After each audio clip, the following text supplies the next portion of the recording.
Bonjour et bienvenue dans cette vidéo de présentation de l'installation de Legends of Void, donc le premier jeu de Twat Games dont la campagne est actuellement en cours pour leur second jeu Fall of Lumen, dans lequel il est possible de également prendre donc Legends of Void en reprint.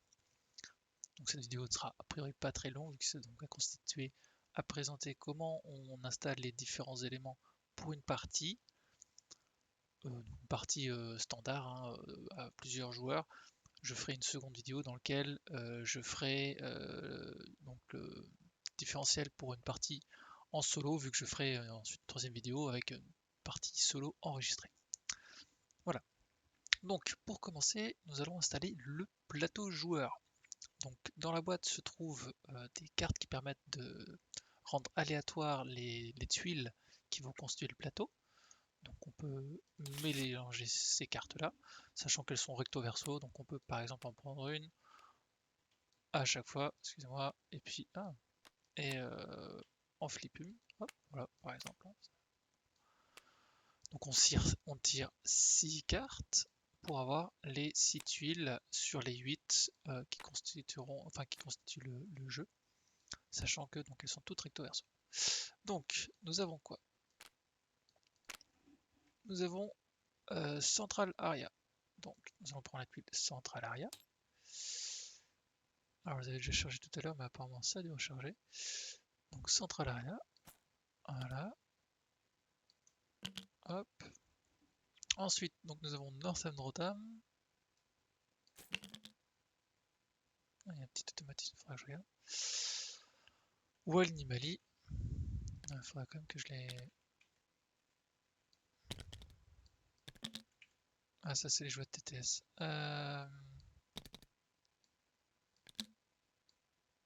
Allez. Ah ouais. Je vais délock ça. Ah ok. On va mettre par-dessus ensuite. Ça représente le vide. Donc il se trouve au centre de The Outerland qui représente l'ensemble du plateau. Ensuite, nous avons... oui, donc je dis Wild Nimali. Wild Nimali. Hop. Ah si, c'est bon. Wild Nimali. Ensuite, Artigoria.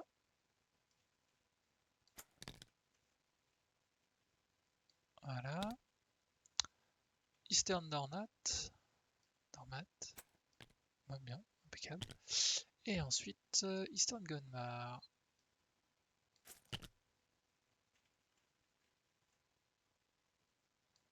Voilà, et donc nous remettons le vide au centre du plateau, sachant que les petits points que vous voyez, c'est vraiment des trous qui existent dans les tuiles physiques qui permettent en fait de bien bloquer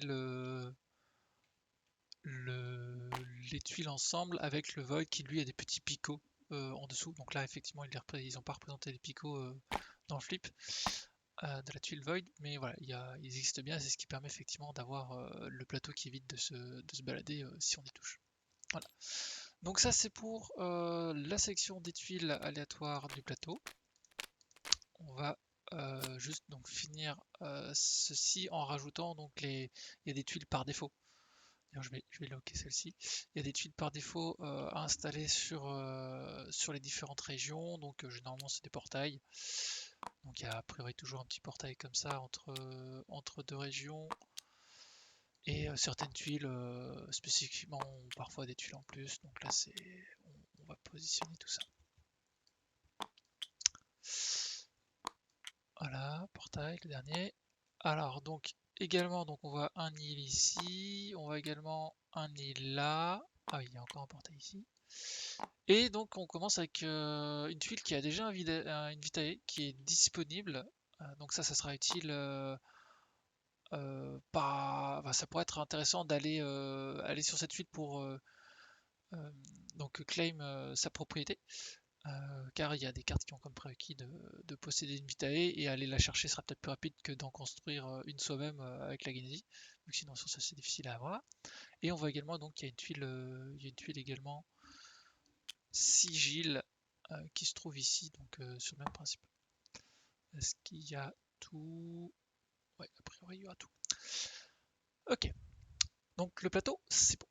Maintenant nous allons nous intéresser aux récompenses de fin de partie si on arrive à tuer les 3 séraphes. Donc effectivement, ce sont donc trois conditions de enfin pas 3 conditions de fin de partie, mais 3 manières de faire des points à la fin de la partie, mais seulement si on a tué donc les 3 monstres du jeu. Donc c'est représenté sous 3 tuiles, donc bon là on peut le refaire, je shuffle, et donc je prends une tuile.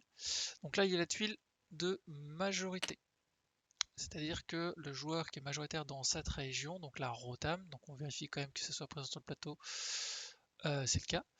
Donc le joueur qui aura le plus de tuiles dans cette région aura 2 points en plus à la fin de la partie. C'est également dans cette région que va se trouver l'humaine. Donc c'est pour se rappeler que c'est la région qui rapporte 2 points, et c'est également pour bloquer l'emplacement de départ de la cité. C'est-à-dire que les joueurs ne pourront pas choisir cette région pour commencer la partie. Forcément, ça serait un peu trop facile de commencer cash dans la région qui rapporte point de majorité. Deuxième tuile, c'est la tuile qui récompense le positionnement de tuiles dans certaines conditions ou certaines tuiles. Donc en l'occurrence là, la tuile que j'ai tirée au hasard, c'est la tuile qui dit que on a un demi-point pour chaque tuile qui va se trouver en bordure du plateau. On aurait pu très bien, si on regarde de l'autre côté, ah oui non c'est vrai que les tuiles ne sont pas recto-verso dans TTS, donc si j'avais pris notre tuile, voilà, là par exemple on aurait eu un demi-point à la fin de la partie pour chaque tuile vitae sous notre contrôle. Voilà, si je regarde de l'autre côté, ah oui c'est vrai, c'est recto-verso. Voilà, bon, grosso modo vous allez retrouver pour les sigils, pour les vitae, pour les déserts, les strongholds, et également tout comme là on a les tuiles en bordure, vous avez également une tuile récompense qui est pour les tuiles qui se trouvent autour du vide. Voilà, pour donner un petit aperçu de ce qui existe. Et enfin, dernière tuile, c'est pour le tag reward. C'est-à-dire que on gagnera un demi-point pour chaque tag ou badge, enfin là, ça selon ce qu'on utilise fréquemment. En français, j'ai plutôt tendance à utiliser badge. Donc en tout cas, voilà, pour chacune des cartes que vous allez jouer qui aura cette icône-là, vous aurez un demi-point à la fin de la partie. Et je rappelle, ça, ce sont des points que l'on compte si on a tué les 3 séraphes. Voilà. Ok, donc ça, c'est constitué.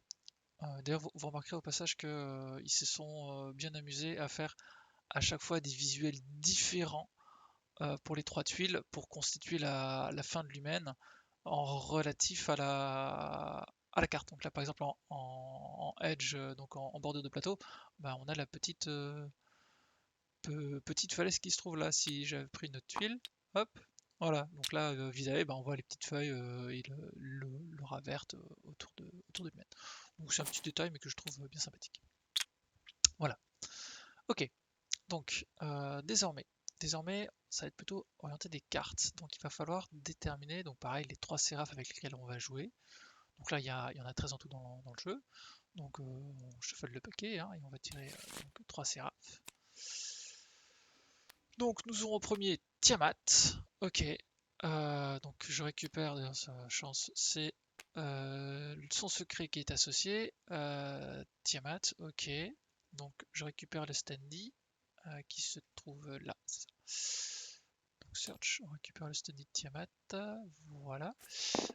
C'est le premier séraph, donc en fait il va être donc tous les séraphes sont positionnés dos vide face à la bordure du plateau, et donc le premier, donc celui-ci, se place sur la première bordure interrégionale de la région de l'Humaine.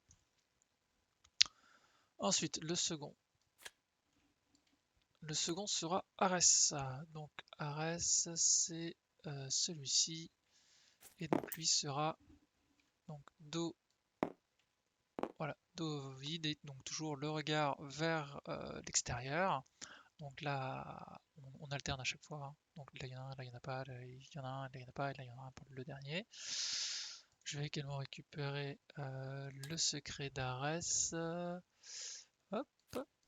Donc bien sûr j'expliquerai les règles dans une autre vidéo à l'issue de la fin de l'installation. Nous avons ensuite donc le troisième séraph qui est Marduk, que ceux qui ont fait une partie de départ connaissent bien, vu que c'est un des séraphs qui est préconisé pour une première partie. Et donc nous allons chercher Marduk se trouvant là. Hop. Voilà. Donc, plus que le secret de Marduk, c'est celui-ci. Voilà. Et comme je suis seul, ça aurait été valable également pour 2 joueurs, les séraphes font 13 PV. Si on est 3, c'est 16, et si on est 4, c'est 18. Voilà. Ensuite, il faut constituer le deck d'événements. Donc le deck d'événements, c'est un événement de fin de partie, 3 événements majeurs, 7 événements mineurs pour un total de 10 cartes.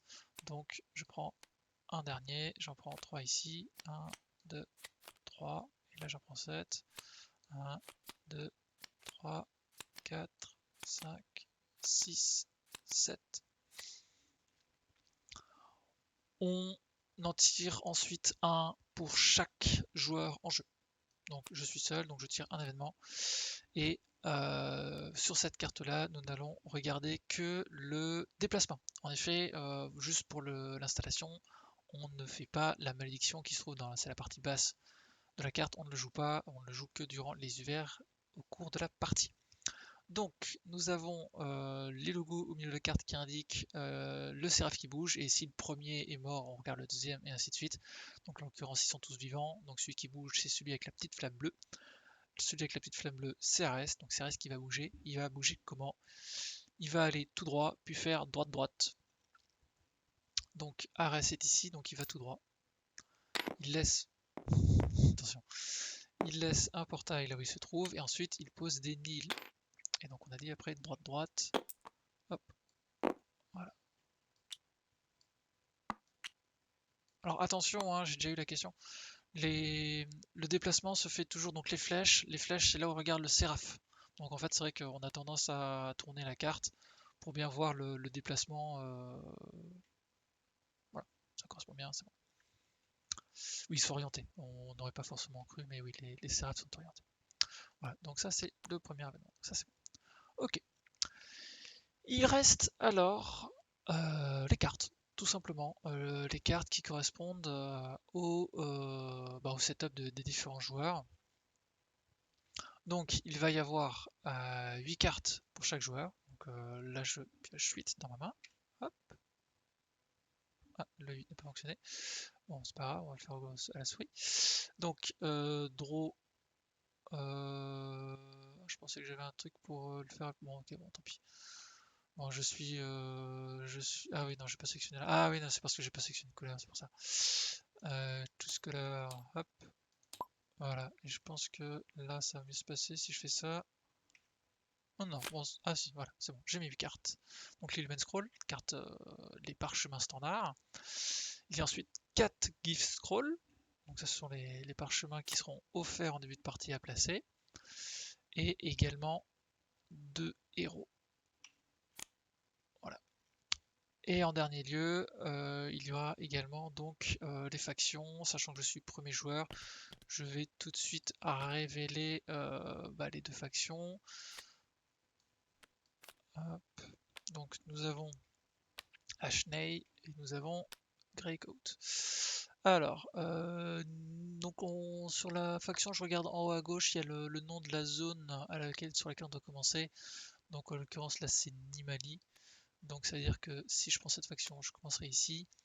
Et lui c'est Tormat, donc il me semble que c'est là-haut. Ouais, c'est ça. Ok.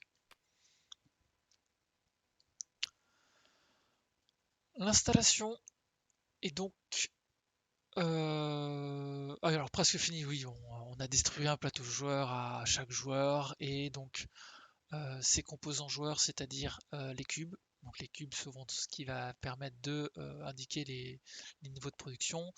C'est également les cubes qu'on va utiliser pour poser sur nos tuiles pour indiquer la propriété des tuiles. Et on a également les petits drapeaux, et les drapeaux ce sont les outposts, ce qui sera utilisé dans le jeu via des cartes ou des héros pour réserver en fait des emplacements du plateau pour que seuls nous puissions y construire. On aura également notre standy pour notre héros, mais ça on ira le chercher lorsqu'on aura choisi le héros. Voilà, donc merci à vous d'avoir regardé cette vidéo d'installation du jeu donc pour une partie à 4 joueurs. Et donc je vais tout de suite enchaîner avec une seconde vidéo pour vous présenter donc le petit delta qu'il y a pour une installation solo. Donc il n'y a vraiment pas grand chose en plus. Et je poursuivrai justement comme le setup sera fini avec l'explication des règles en détail. Merci à vous!